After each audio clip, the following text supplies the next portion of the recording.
Baik, malam ni antara isu utama yang saya nak sampaikan dan saya rasa ia perlu diulang sebenarnya. Isu ni dia bukan untuk orang awam, dia untuk ulang. Untuk asatizah, untuk ilmuwan, semua. Saya pun perlu refresh topik ini especially. Dan memang topik ini dikelaskan pada topik yang paling susah sebenarnya. Antara yang paling susah dalam keilmuan Islam. Khususnya apabila kita masuk ke dalam.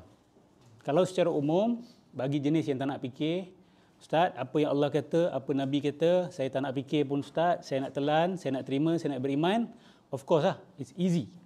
Tapi kalau nak faham, betul-betul nak apply, nak memahami apa konteks ayat tertentu, apa konteks hadis Nabi SAW tentang topik ini, dan awak ni bergaul dengan orang-orang mungkin bukan Islam, atau orang-orang yang baru nak sungguh-sungguh dengan agama Islam, pasti topik qada dan qadar ni akan timbul.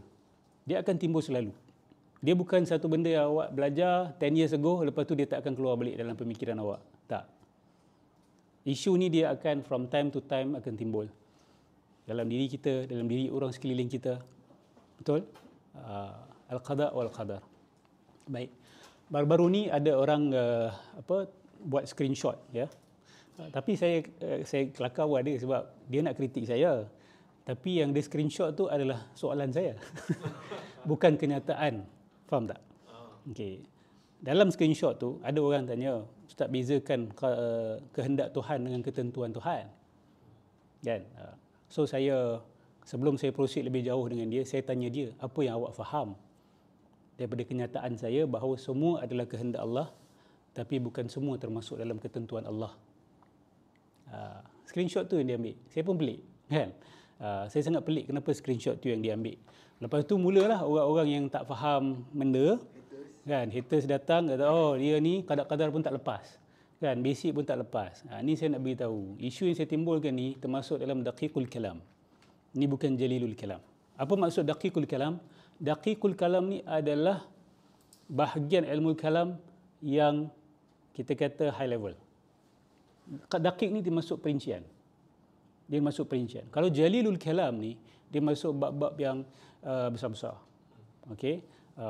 Contoh macam kudrah Allah Subhanahu Wa Taala itu suluhi qadim dan tanjizi hadis contoh. Itu masih lagi jalilul kalam. Tapi bila kita masuk apa yang saya buka tu, perbezaan kehendak dengan ketentuan dan interaksi antara iradah Allah dengan ilmu Allah, ini dia termasuk di dalam bab yang halus dalam ilmu kalam. Tapi ialah banyak orang dia menerkam. Dia tengok kenyataan saya, oh, saya menafikan semua adalah ketentuan Allah. Dia tak faham. Saya ada pengistilahan saya sendiri. Terus terang saya kata, saya prefer menggunakan ketentuan bagi qada-qadar tertentu, aspek qada-qadar tertentu, dan kehendak bagi aspek qada-qadar tertentu. Dan saya akan jelaskan pada malam ini. Okey, saya akan jelaskan pada malam ini.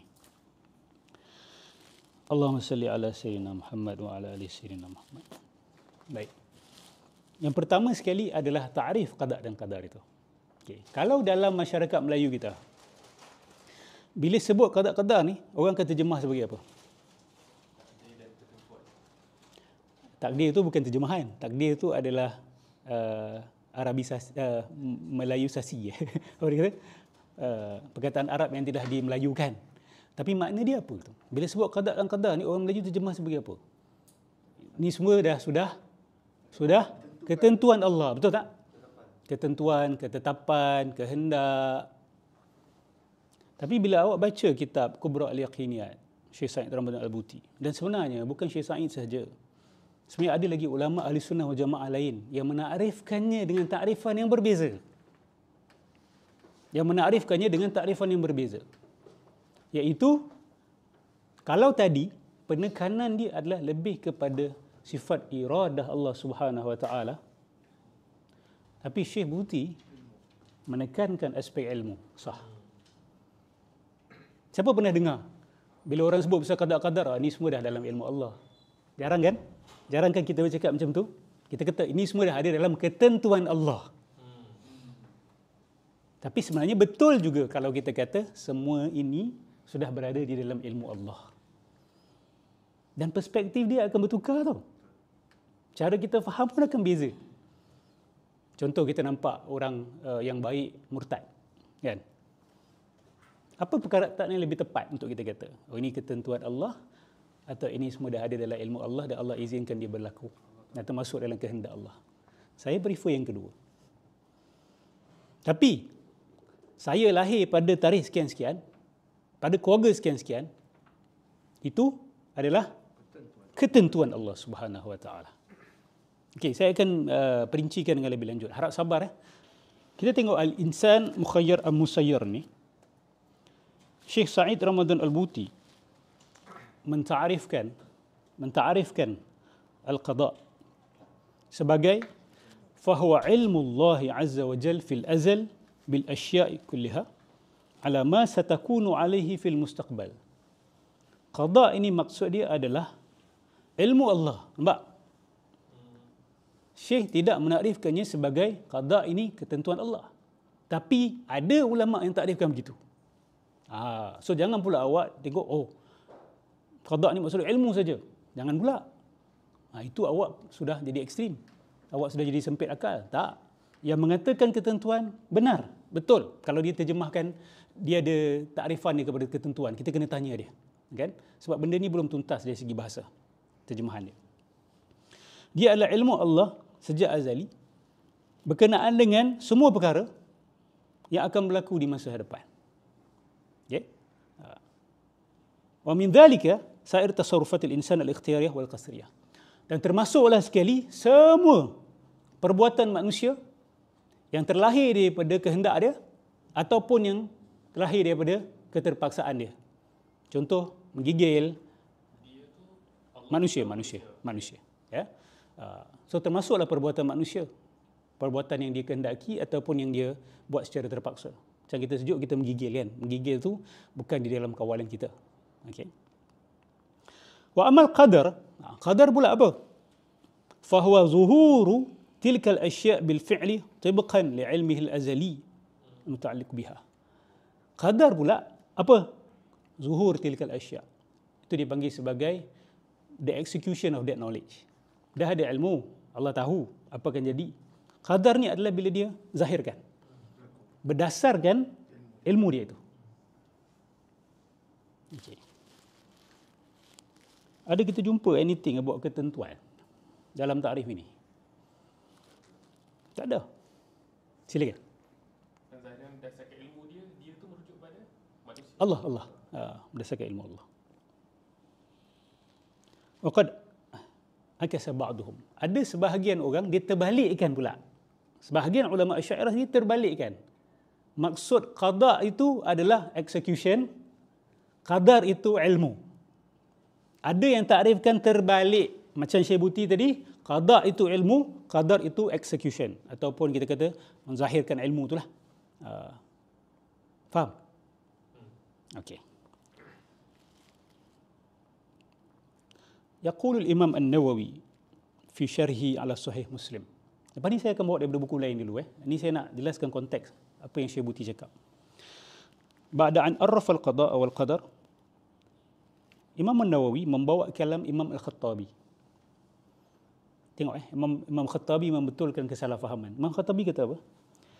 Ramai orang menyangka bahawa makna qada' dan qadar itu maksud dia Allah memaksa hamba-Nya kepada apa yang dia nak. Tetapi hakikatnya bukan seperti itu. Innama ma'nahu al-ikhbar. Hakikat makna dia adalah Allah memberitahu kita bahawa ilmu dia itu telah mendahului segala-galanya. Mendahului perbuatan hamba. Dan perbuatan hamba itu pula keluar daripada takdir Allah Subhanahu Wa Taala. Maksudnya perbuatan kita itu pun Allah yang buat. Kita nak kehendak kita. Tapi penciptaan perbuatan itu Allah Subhanahu Wa Taala. Okay? Macam saya angkat cawan, urat, daging ni semua ni, pergerakan itu pun Allah Subhanahu Wa Taala buat. Tapi kehendak saya. Sebab itu dinisbahkan kepada saya. Now, apa yang kita perlu faham dekat sini? Imam Khattabi, bagi dia membetulkan satu salah faham. Dia membetulkan satu salah faham di sini. So, ada tak kalangan ulama' muktabar yang menekankan aspek ilmu dalam bab qada' qadar? Ada. kesan dia besar. Ada orang dia menekankan aspek iradah. Ada yang menekankan aspek ilmu. Dan malam ni saya nak kongsi pendirian saya, dia sebenarnya adalah gabungan keduanya sekali. Nanti saya akan jelaskan lebih lanjut. I will explain insya-Allah as clear as possible. Sebenarnya penekanan kepada dua-dua sekali dalam takrif mesti ada. Ada perkara yang Allah Subhanahu Wa Taala zahirkan daripada ilmu dia. Ada perkara yang Allah dah tentukan. Dia yang choose. So dua-dua termasuk dalam qada wal qadar Allah. Nanti saya explain dengan lebih lanjut. Okey. Ibn Hajar Al-Haythami juga menjelaskan yang sama. Wal qada'u ilmu Allah. Qada' ni ilmu Allah. Awalan bil asya'i ala ma hiya alaihi. Allah dah tahu bagaimana perkara itu akan terzahir. Saya ni akan macam mana, dunia ni akan macam mana, Allah maklum dah. Saya akan buat apa, Allah maklum dah. Wal qadar, dan qadar itu pula adalah mewujudkannya berdasarkan apa yang dia tahu. Okey, sama tak? Okey, so berapa nama dah sebut tadi? Imam Nawawi quote Imam Khattabi, maksudnya dalam Iqrar dia bersetuju.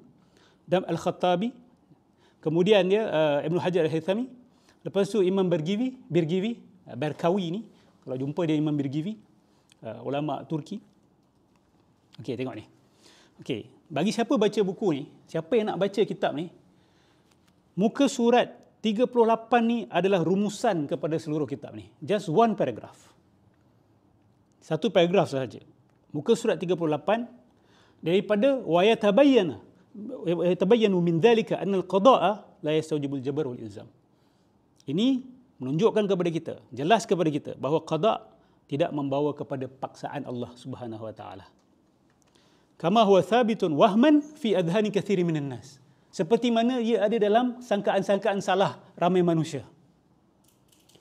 Izil qada' laisa akthar min ilmillah. Sesungguhnya qada' itu tidak lain, tidak lebih daripada ilmu Allah Subhanahu Wa Taala berkenaan dengan apa yang sedang berlaku dan yang akan berlaku di dalam alam ini. Ini punchline dia. Wal ilmu tabi'un daiman lil ma'lum wa laysa al-aks. Ilmu mengikut maklumat, bukan maklumat yang mengikut ilmu. Itu saya kata, ini dah masuk dakikul kalam. Ini dah masuk kita kata bab yang halus sedikit. Ini dah masuk interaksi antara iradah Allah dengan ilmu Allah. Tak faham, tak apa. Just follow dulu, nanti slowly dia akan sink in. Ilmu Allah ni, dia mengikut maklumat. Contoh, maklumatnya adalah nur terus begini, pada waktu begini. Jadi ilmu Allah mengikut penjelmaan maklumat itu. Ilmu itu tidak menentukan saya ni akan mukmin atau kafir. Ilmu ni dia tak muathir, dia tidak, kita kata, memberi kesan. Dia hanya tersingkap, dia hanya Allah tahu. Tersingkap ni pun tak payah nak pakai sebab ada waham Allah tak tahu, lepas tu tahu kan. Okey. Belum habis lagi. Tengok. Fa in kana syai' al-ma'lum billahi mimma yakhluquhu ibtida'an. Okey. Sekarang ni dibezakan antara perkara-perkara yang Allah Subhanahu Wa Taala ciptakan begitulah daripada awal, Allah tentukan begitulah. Contoh, Allah cipta bumi ni pada keadaan tertentu. Itu ditentukan Allah Subhanahu. Ini maksud dia ibtidaan. Okey. Ka hawadithil kaun wa ikhtilafil anwa wa wuqu'uz zalazil, berlaku gempa bumi, tumbuhnya tumbuh-tumbuhan, lahirnya binatang-binatang dan matinya dia. Fa huwa mimma yakhda'u li iradatillah wa hukmihi wa min thamma li khalqihi wa ibda'ihi. Wa min thamma fa huwa thabitun wa musajjalun fi ilmi Allahil azali. Okey. Berkenaan dengan perkara-perkara seperti ini, ia adalah di dalam kehendak Allah. Allah menentukan dia begitu. Daripada awal lah. Okay? Ditentukan begitu. Tetapi, wa in kana mimma yadkhulu fil af'al wa tasarrufatil iradiyah lil insan. Tapi bila masuk isu perbuatan-perbuatan manusia tentang iman, kufur, maksiat, taat, fa inna ilmu Allah ta'ala tabi'un li iradatil insan. Engkau. Ya, ini yang orang tak boleh terima ni. Kalau kita terjemah bahasa Melayu ni, ramai yang akan mengamuk. Ramai akan mengamuk. Apa maksud dia? Tapi bila berkaitan dengan perbuatan manusia, ilmu Allah mengikut kehendak manusia. Ni kalau saya terjemah secara literal.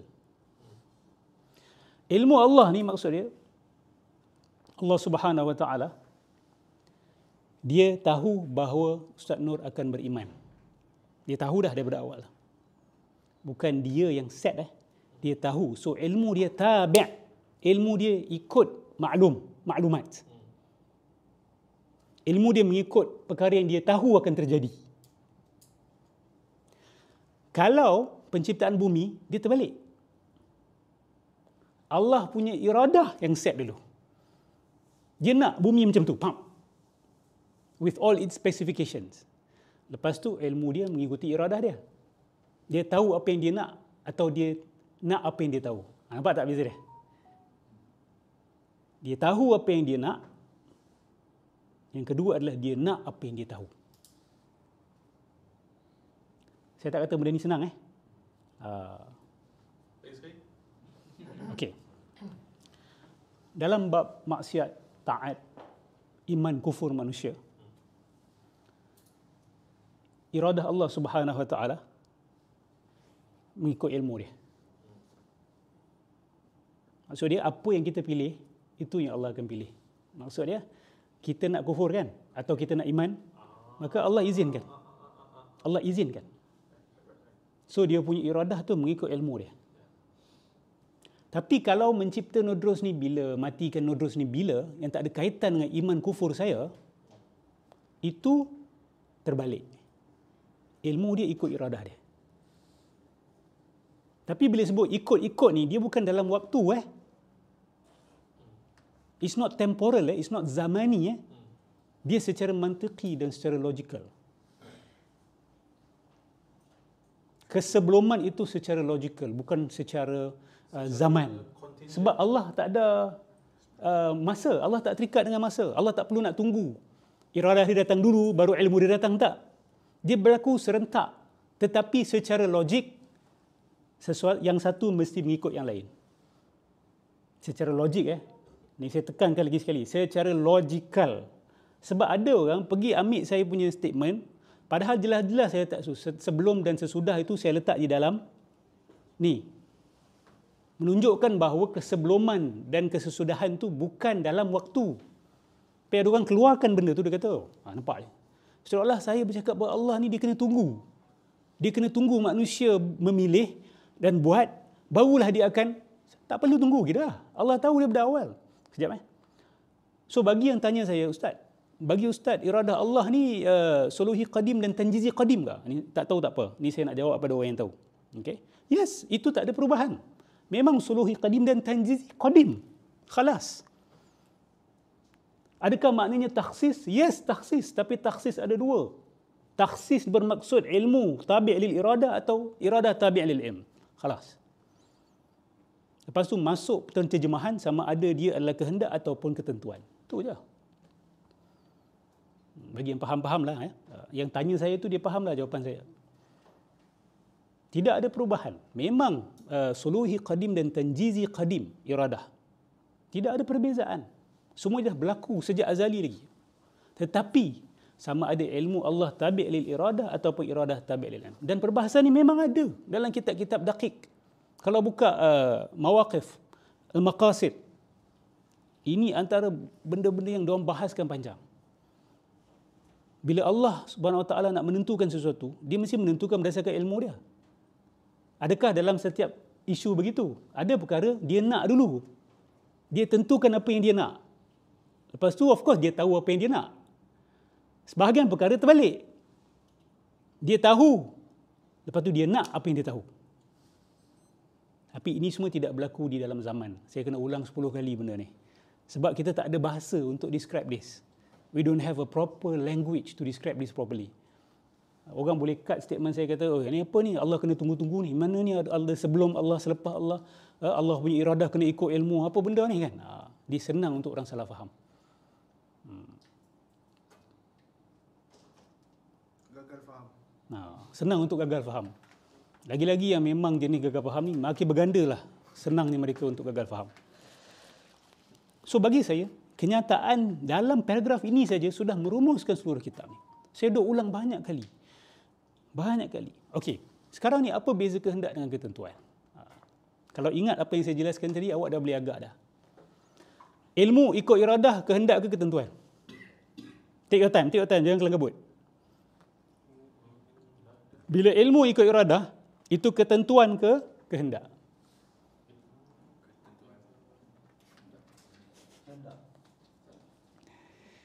Ilmu ikut iradah adalah ketentuan. Itu maksud saya. Sebab orang tanya pasal apa maksud saya. Itu dia. So we are not shallow. Kita bukan lekeh-lekeh salah sebut, tak. Jujur saya kata, we've done much thought in this. Buka buku tu, saya cuba fikir sendiri, tafakur sendiri. Tak boleh, there must be a proper word for this. Sebab bila sebut, semua ketentuan Allah, ini membawa masalah kepada akidah sebagai orang. No, we have to have a different term. Kita kena gunakan terma yang berbeza. Beza tentu dengan kehendak dalam bahasa Melayu. Ini semua termasuk dalam kehendak saya. Beza tak dengan saya? Okey, semua ni adalah ketentuan saya. Lain tak bunyi dia? Lain.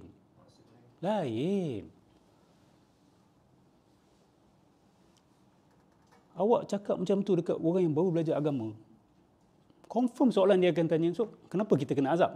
Confirm akan keluar. Bukan salah dia, kadang salah kita. Kita ni semua dah ketentuan. Sekali-sekali cakaplah, semua dah ada dalam ilmu Tuhan. Tapi Tuhan tak paksa you. Itu pun tak terkeluar daripada perbahasan qada-qadar, dan itulah proper. That is the proper way to explain it. Kalau mengikut yang disampaikan oleh Syekh Buti ni. Dan kalau kita buka Tuhfatul Murid, Imam Baijuri mensyarahkan kepada Jawharatul Tauhid Al-Laqani, dia pun bawa perbahasan ni juga. Nanti saya akan nukil sikit.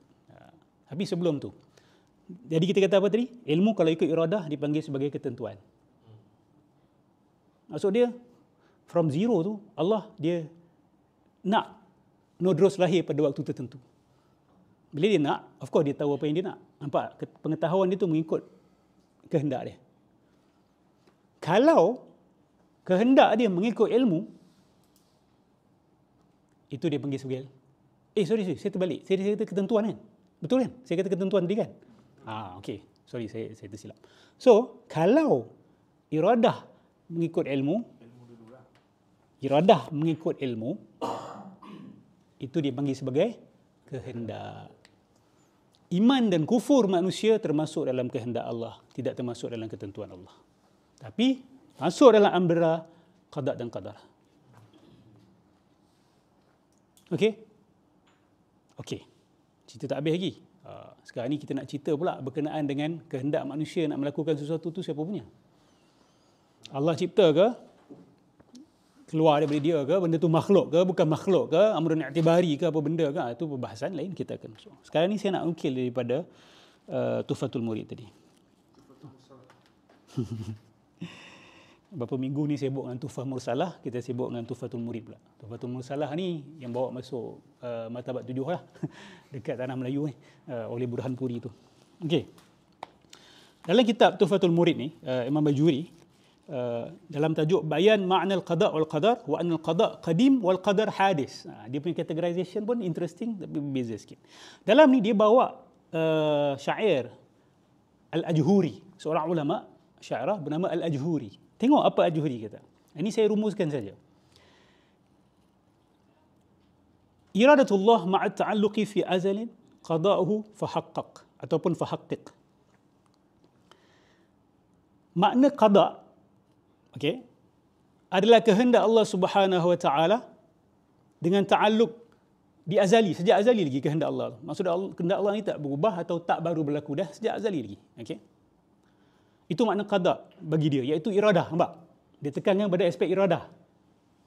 Wal qadar al-ijad lil asya' ala wajhin muayyan aradahu. Qadar pula maksud dia adalah mewujudkan sesuatu itu pada keadaan tertentu. Seperti apa yang dia nak tadi. Penekanan takrif pertama ni pada apa? Iradah. Lepas tu Al-Juhuri kasih versi satu lagi, dia kata memang ada dua di sini. Satu versi menakrifkan dan beri penekanan kepada iradah. Lagi satu, wa ba'duhum qal ma'na al-awwal al-ilm. Al-awwal ni merujuk kepada qada. Ada yang mentakrifkan qada sebagai ilm.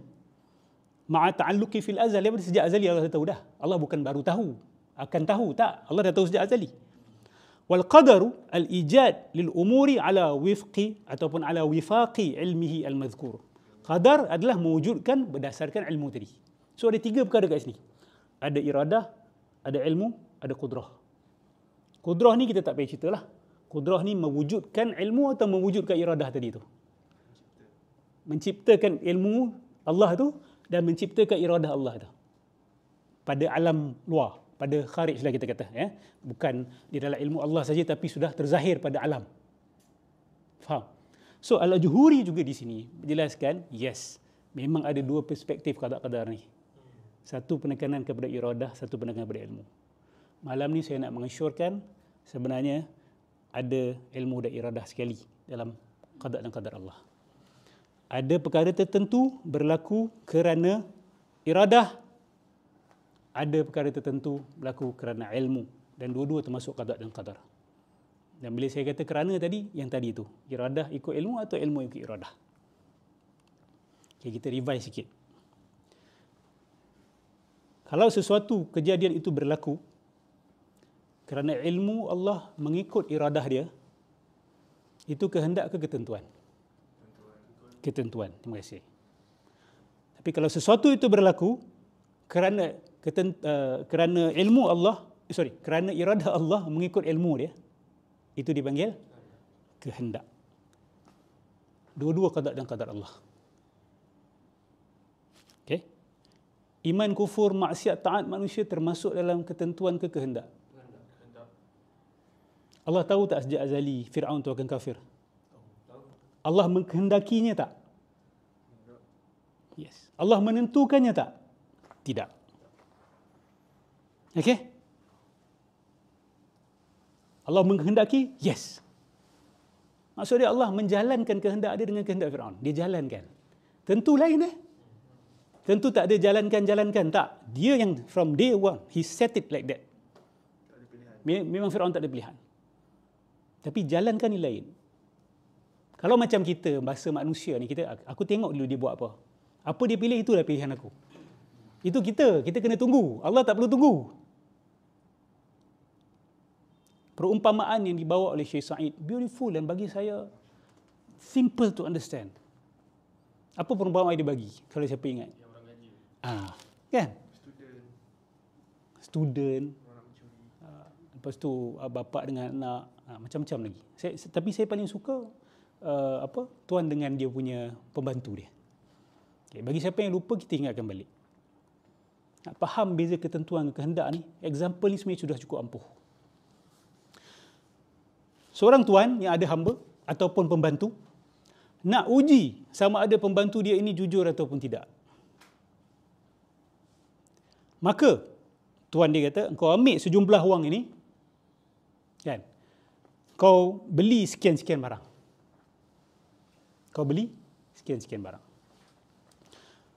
Pembantu tersebut pun pergi ambil duit tu. Dan dia pun pergi buatlah. Ingat tuan dia nak buat apa? Nak uji. Bila maksud uji tu, tuan dia bebaskan tak untuk dia pilih apa dia nak pilih? Bebas. Pembantu tu ambil duit, pergi ke kedai, dia pergi beli barang, harga sebenarnya RM5. Tapi balik dia beritahu bos dia, RM10 bos. Supaya dia dapat cut sikit. Betul? Itu kejahatan ke kebaikan? Pengkhianatan, betul? Baik. Yang mengkhianat secara hakikinya, siapa yang pilih untuk mengkhianat? Hamba tersebut. Tapi pilihan dia tu termasuk tak di dalam pilihan bos dia? Termasuk tak dalam kehendak bos dia? Sebab daripada awal bos dia dah terima. Apa saja yang kau pilih, itu yang akan aku pilih. Aku takkan hadang kau. Aku takkan paksa kau. You are the one who choose it. So bila dia pilih untuk khianat, itu juga termasuk dalam kehendak Tuhan dia. Dan bila dia pilih untuk jujur, itu juga termasuk dalam kehendak Tuhannya. Tapi yang pilih siapa? Hamba itu. Sebab tu dia layak diazab ataupun diberikan ganjaran. Dia tidak melanggar ilmu Allah, tak melanggar iradah Allah, tak melanggar kudrah Allah yang sempurna.